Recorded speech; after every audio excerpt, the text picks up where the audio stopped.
So groot is die voorreg, Here, om net vandag weer te getuig van die naam van Jesus.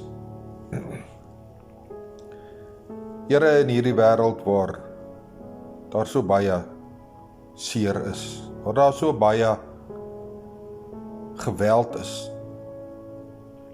Here, waar daar soveel mense is wat 'n lewe moet maak uit om oneerlik te wees en te steel van ander. Kan ek nie anders dink, Here, as die skrif van Johannes 10:10 wat sê die dief kom om te steel, te moor en te verwoes. Maar Here, U het gekom om te red en te voorsien. Daarom weet ek, Here, dat die wat Jesus aangeneem het, wat Jesus kies, wat 'n verhouding met U die Here het, wanneer ons bestaan hier beëindig word, dan gaan daar nie vir ons gesê word, maar gaan weg van my, ek ken jou nie. Here, mag almal vanoggend net besef hoe vinnig die tye na die einde toe nader kruip.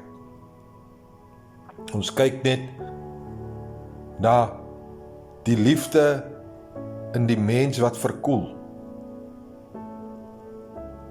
en die begeerte om sonde na te jaag en die verkeerde en haat en kwaad en al die dinge wat van Satan af is, op die voorgrond kom, om te steel en te roof en te moor, Here.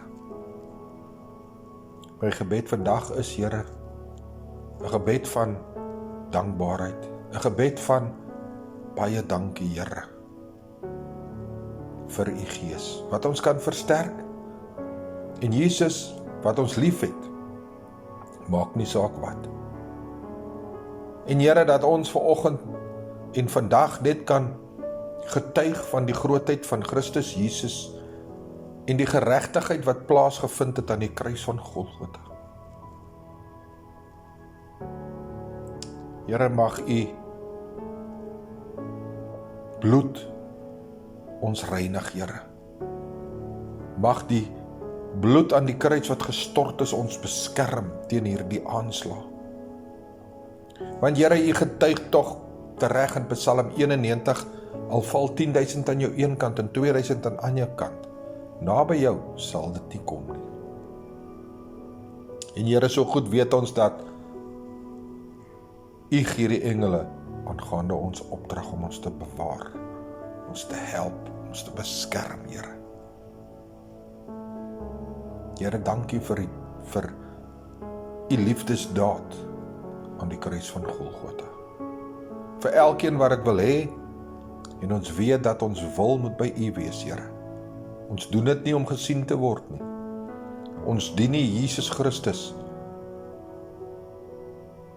omdat ander so sê nie. Maar ons dien Jesus Christus omdat ons glo in God. Ons geloof is by God. Ons glo in die waarheid van die woord.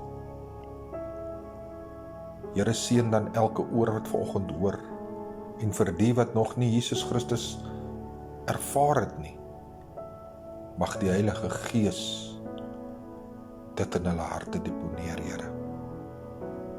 Ons dankie en ek bid al hierdie lieflike dinge in die naam van Jesus. Amen.